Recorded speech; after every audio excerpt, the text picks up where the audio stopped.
आप सब कैसे हैं? आई होप अच्छे होंगे। और भाई आज तो मजा आई होगी आकांक्षा की ब्लॉग देखने के बाद। मजा आई कि नहीं आई? कौन कौन आकांक्षा की ब्लॉग देखा? आज अंकुश भाई और आकांक्षा में क्या बोलते हैं, क्या हो रही थी, फाइट हो रही थी। और एक कंपटीशन चल रहा था, एक गेम चल रहा था जिसमें आकांक्षा विनर हुई और हमने और सरिता ने आकांक्षा को विनर करा दिया क्योंकि हम दोनों ने फोन आकांक्षा का फटाफट उठा लिया। तो कौन कौन आकांक्षा की ब्लॉग देखा बताइएगा।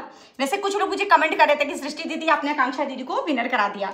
हाँ यार, उसका फोन आया तो मैंने तुरंत उठा। आप लोग नहीं देखे होंगे ना तो जाके देख लेना, आकांक्षा के चैनल पे आया हुआ है। बड़ी मजेदार ब्लॉग थी। हमने तो आकांक्षा की ब्लॉग अभी भी जस्ट थोड़ी देर पहले देखी। पहले एक कमेंट आया, फिर सृष्टि दीदी आपने आकांक्षा दीदी को जिता दिया, फिर मैं दाड़ के आकांक्षा की ब्लॉग देखी तो बड़ी मजा भी आई। हाँ, तो आज थोड़ा सा ये ब्लॉग ना इंपॉर्टेंट ब्लॉग है। ये वैसे मैंने दोपहर में शूट कर रही हूँ। अब देखो पोस्ट कितने बजे तक होती है ये तो मुझे नहीं पता है। तो यहाँ पे सबसे ज़्यादा इंपॉर्टेंट ब्लॉग इसलिए है क्योंकि इसमें आप लोग बहुत ज़्यादा कमेंट करते रहते हो। कुछ लोग को कुछ चीज़ों की मदद होती है जो मैं नहीं मतलब रिप्लाई कर पाती हूँ, उसके लिए मैं ये ब्लॉग बना रही हूँ। तो पहला क्वेश्चन ये है कि सृष्टि दीदी आप ब्राइड मेकअप जब करते हो और HD बेस मेकअप के लिए आप बताओ, कोई ऐसा बेस मेकअप बताओ, HD बेस मेकअप जो अच्छे से फेस पे टिका रहे। तो मैं आपको बता दूं कि अगर मैं HD बेस मेकअप की बात की जाए और बहुत अच्छे से बहुत सिंपल तरीके से अगर एक किट की बात की जाए, अगर आप पार्लर खोलना चाहते हो या पार्लर आपका है और या आपको अच्छा बेस चाहिए, तो मैं आपको बता दूं मुझे ना क्रेलॉन का प्रोडक्ट बहुत ज़्यादा पसंद है। अगर क्रेलॉन के प्रोडक्ट्स आप मेकअप करते हो तो आपका बेस बहुत अच्छा बनता है। आप क्या बोलते हैं, आप क्रेलॉन का बेस इस्तेमाल करिए, आपके लिए बहुत बेस्ट होने वाला है। तो ये वीडियो रीना पटीदार के उससे कमेंट्स आया था, इसलिए मैंने सोचा कि का क्वेश्चन का आंसर दे दूँ। सेकंड, सृष्टि दीदी आप जो साड़ियाँ लेती हो वो कहाँ से लेती हो? आपके कलेक्शन मुझे बहुत अच्छे लगते हैं। तो डियर, मैंने बहुत बार शायद बताया है कि मेरी ज़्यादातर साड़ियाँ इंस्टाग्राम की होती है। सेकंड, बहुत अगर आप इस बीच की ज़्यादा साड़ियाँ देख रहे होंगे तो वो मीशो की साड़ियाँ बहुत ज़्यादा रहती है। और जो भी रहता है लिंक जो रहता है वो आपको इंस्टाग्राम पे भी मिल सकता है और प्लस क्या बोलते हैं, हाँ इंस्टाग्राम पे मिल जाता है, फेसबुक पे भी मैं कमेंट बॉक्स में देती हूँ लिंक, तो वहाँ से भी आप ले सकते हो। वैसे ज़्यादातर मेरी या तो मतलब पेज की रहती हैं साड़ियाँ, तो इन्हीं दो जगह से रहता है। ठीक है, कमेंट लिखा था कल की ब्लॉग में, कमेंट आया था उनका महेश्वरी ऑफिशियल चैनल से कुछ था उनका, और उन्होंने लिखा था कि सृष्टि आपके नाम की स्पेलिंग गलत है, SRISHTI होना चाहिए। सृष्टि, मेरे नाम भी सृष्टि है और मैं बिहार से हूँ। तो मैं आपको बता दूं कि मेरा नाम सृष्टि जो है SHRISTY मैं शुरू से लिखती हूँ और मैं यही लिख रही हूँ। वैसे मुझे तो ठीक ही लगती है। वैसे बहुत लोग आई भी लगाते हैं, मैं वाई लगाती हूँ, तो बात बस इतना ही सा है। और मम्मी पापा ने जो नाम रख दिया और जो एक बार लिख जाता है ना लिखा पढ़ी में, आप लोगों को भी पता होगा ना। वैसे आई भी लगा सकती हूँ, पर मैं आपको बता दूं जो भी एक बार लिखा पढ़ी में जो हो जाता है, जो हाई स्कूल में हो जाता है, इंटर में हो जाता है, या जब आपके सारे डॉक्यूमेंट्स में होते हैं, तो आप आई लगाना भी चाहोगे तो नहीं लगा सकते, वही नाम लिखोगे जो आपका डॉक्यूमेंट्स में है। तो वैसे आई भी लगा बहुत लोग लिखते हैं और हम वाई लगाते हैं, तो वाई भी लगा, सृष्टि वाई भी लगा सकते हो, ऐसा कुछ नहीं है। तो जी ने कमेंट लिखा है, ये कल की ब्लॉग का कमेंट है। मैं आपको बता दूं सृष्टि दी कुछ नहीं, कल सब क्रिएटर एक साथ खड़े मिलेंगे। आज लड़ाई होती है और कुछ टाइम बाद सारे क्रिएटर एक साथ खड़े मिलते हैं। क्या हो रहा है सोशल मीडिया पे, सब पैसा कमाने का है बस। तो हाँ, ये बात तो है कि कभी कभी ऐसा होता है कि एक दिन मतलब जैसे होता है, मैं आपको बताएं होता क्या है कि जैसे आपके परिवार के सदस्य में होता भी होगा या आपके रिलेशन में भी होता होगा कि जैसे आपकी एक बार किसी से झगड़ा हो जाती है तो क्या आप फिर दोबारा उससे बात नहीं करते हो कि उस रिलेशन को छोड़ देते हो? तो उस रिलेशन को तो नहीं छोड़ते हो। तो उसी तरीके से क्रिएटर का भी होता है कि जब कभी कभी झगड़ा होती है, हम लोग दिखाते हैं सोशल मीडिया पे, मतलब आप लोग देखते हो जिस तरह से सोशल मीडिया पे झगड़ा होती है, फिर कभी आप कुछ दिन बाद उस क्रिएटर को उस क्रिएटर के साथ देखते हो, तो बस वही चीज रहता है कि बाद में मतभेद खत्म करके सब लोग एक हो जाते हैं। कभी कभी रिलेशन में भी तो ये चीज देखने को मिलती है। तो सेम वैसे ही क्रिएटरों के साथ भी होता है कि पहले झगड़ा होती है और फिर बाद में मिल जाते हैं। और आप लोग, कुछ लोगों को लगता है कि व्यूज के कारण के लिए होता है, तो ये ऐसा नहीं है। हर क्रिएटर व्यूज के लिए इतना ज्यादा परेशान नहीं होता और या हर क्रिएटर व्यूज के लिए इतना नहीं गिरता है, ये भी नहीं मैं मान सकती हूँ।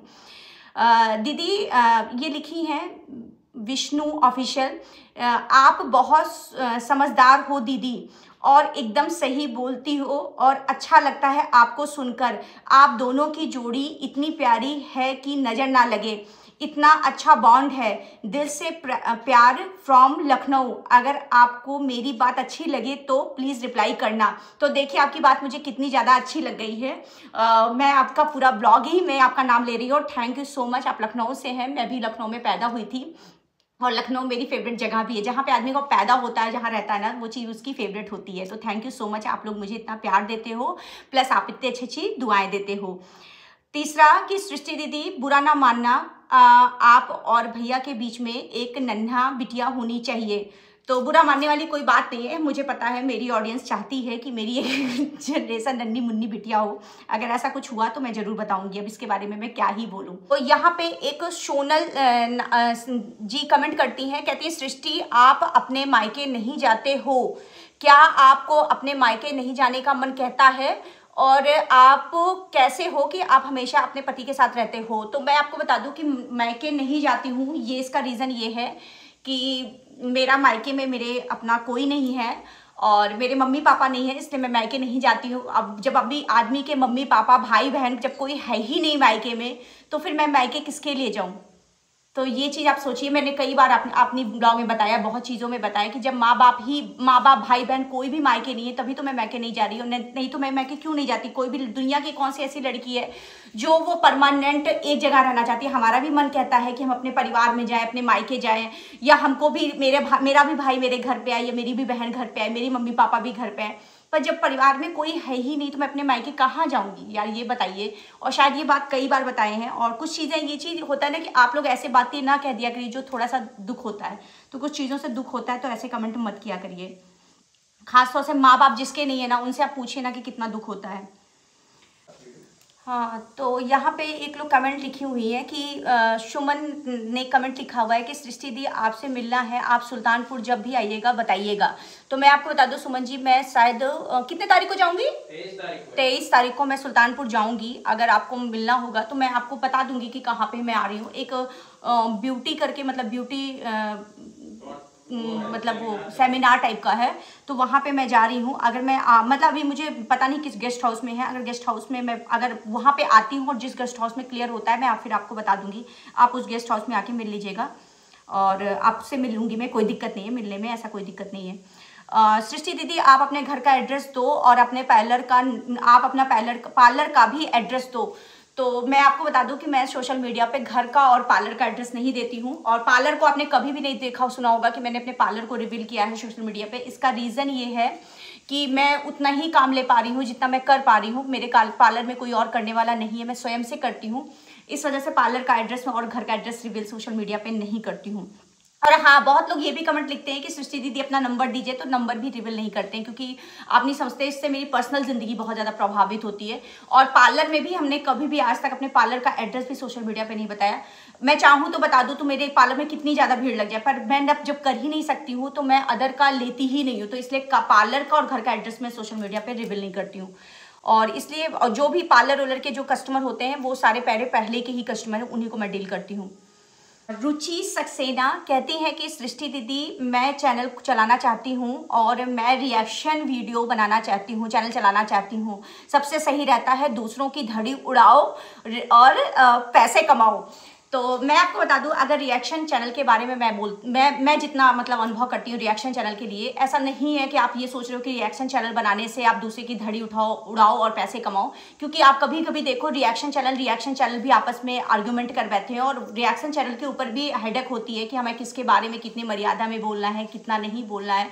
मतलब आप समझिए, रिएक्शन चैनल एक रिस्पॉन्सिबिलिटी होती है कि आप सही चीज़ों को दर्शाइए और एक मर्यादा में सही चीज़ों को दर्शाइए और सही का साथ दीजिए।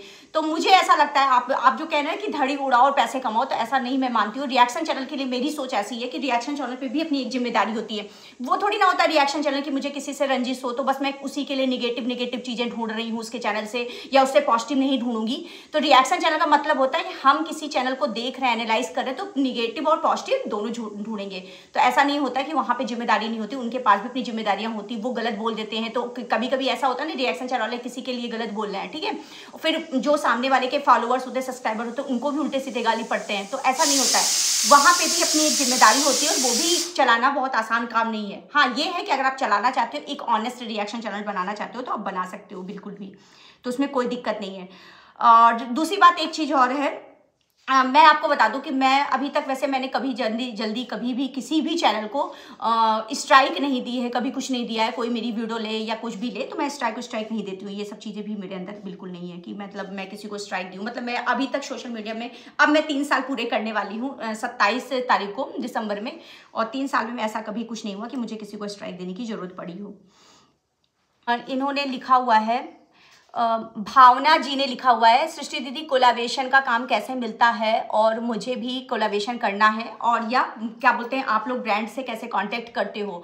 तो कोलैबोरेशन का काम या ब्रांड से कांटेक्ट करना, ये दोनों चीज़, देखो कोलैबोरेशन जो होता है वो इंस्टाग्राम पे होता है। जैसे कपड़ों का कोलैबोरेशन वो सब डीएम के माध्यम से हम लोगों से कॉन्टैक्ट करते हैं और डीएम पे ही रिप्लाई होता है और वहीं से उन लोगों से कॉन्टैक्ट होता है, वहीं से वो कपड़े सेल कर देते हैं, वहीं से मतलब वो कोलैबोरेशन हो जाता है। पर ब्रांड से जब होता है, जैसे मैं कोई बड़ी ब्रांड से काम कर रही हूँ या कुछ हो रहा है, तो ज़्यादातर वो चीज़ मेल पे आती है। वो मेल हम लोगों को करते हैं और मेल से हम लोगों का उनसे कांटेक्ट होता है, फिर वहाँ से उन लोग व्हाट्सअप नंबर लेते हैं और फिर उस व्हाट्सअप नंबर पे हम लोगों की बात होती है। फिर सारी चीज़ें जब डन हो जाती हैं तब वो आगे बढ़ता है प्रोसेस। तो कोलैबोरेशन और इसका काम करने के लिए बहुत लोगों के दिमाग में ये बात आती है कि कोलैबोरेशन का काम कैसे मिलता है। तो मैं आपको बता दूं, कोलैबोरेशन का काम करना बहुत ज़्यादा आसान है। अगर आपके पास मतलब अपनी फेस वैल्यू, मतलब फेस वैल्यू का मतलब है जैसे कभी कभी आदमी के पास मिलियन फॉलोअर्स हैं, मिलियन लोग उनको फॉलो करते हैं, या क्या बोलते हैं उनके 5 लाख या 2 लाख भी मतलब फॉलोअर्स है, तो उनको लग रहा है कि उनको कोलैबोरेशन का काम मिल जाए। तो ऐसा नहीं है। आपके 1 लाख भी फॉलोअर्स है पर आपकी फेस वैल्यू है, मतलब लोग आपको पहचान रहे हैं, आपकी बातों को सुन रहे हैं, आपकी फेस वैल्यू, आपको लोग पहचान रहे हैं, तो आपको काम जल्दी मिलेगा। पर बहुत लोग क्या करते हैं कि शादी ब्याह की भीड़ की वीडियो डाल दिए, वायरल कर दिए, या क्या बोलते हैं हो गई, तो वो सोच रहे हैं उससे फॉलोअर्स मिल गए, या कहीं गए कहीं कुछ भी रैंडम क्लिक किए, बिहाइंड का क्लिक किया, कहीं और से फॉलोअर्स गेन कर लिए, किसी भी तरीके से उन्होंने फॉलोअर्स कर लिया और सोचा कि 1-1.5 लाख फॉलोअर्स हो गए हैं तो मुझे अब कोलैबोरेशन का काम मिलेगा। तो ऐसा नहीं है। कोलैबोरेशन के लिए आपकी अपनी पहचान होनी आवश्यक है। मतलब जैसे कि हम जैसे यहाँ पे कोई भी चीज़ कपड़े दिखाएंगे तो आप मुझे पहचान तो रही हो ना कि यहाँ सृष्टि आयुष है और ये चीज़ दिखाए। तो ये चीज़, ये फेस वैल्यू बहुत इंपॉर्टेंट होती है कोलैबोरेशन या ब्रांड के काम में, ठीक है ना। प्रियांशी जी लिख रही हैं कि सृष्टि दीदी आपकी तबीयत कैसी है और आपकी ब्लॉग बहुत कम इस समय आ रही है। तो मैं आपको बता दूं कि मेरी तबीयत अभी भी ठीक नहीं है, मैं काफ़ी बीमार चल रही हूँ। बस मैं अपने आप को किसी तरीके से कवर की हूँ, मगर मुझे जो दर्द है मेरी चीज़ से जो है वो चीज़ सब कुछ चल रहा है। और मैं कल नहीं परसों में एम्स जाऊँगी सारी रिपोर्ट ले करके, और मतलब ये कुछ रिपोर्ट नहीं आ पाई इसलिए सारी चीज़ें क्लियर नहीं हो पा रही, तबीयत बहुत ज़्यादा गड़बड़ चल रही इसलिए ब्लॉग नहीं आ पा रही है। आप लोग शायद मेरी चीज़ों को समझेंगे। अभी भी मैं जो वीडियो शूट कर रही हूँ, ये वाली वीडियो जो बना रही हूँ, इसमें भी मेरे हाथ में दर्द हो रहा है। आप बिलीव मानो, मेरी ये 3 उंगलियां ना झुंझुनाहट नहीं खत्म हो रही है, यहाँ से लेकर के पूरा ये हाथ दर्द हो रहा है। तो तबीयत तो अभी भी नहीं सही है। और चलो अब तबीयत की बात कर दी तो अब मेरी तबीयत और भी ज़्यादा खराब हो रही है। और ये ब्लॉग की भी एंड यही करते हैं, मिलते हैं नेक्स्ट ब्लॉग में। और हाँ, मैं समझ सकती हूँ कि आप लोग मेरी सारी प्रॉब्लम को समझ नहीं गए, हो सकता है ब्लॉग आने में आगे पीछे हो, क्योंकि अभी मेरी तबीयत पूरी तरीके से ठीक नहीं हो, और ले दे के ब्लॉग मेरे घर से मैं ही लेके आती हूँ और कोई शूट करने वाला नहीं है। तो शायद आप लोगों को ये बात समझ में आए, और ये ब्लॉग की भी एंड यही करते हैं। नमस्ते।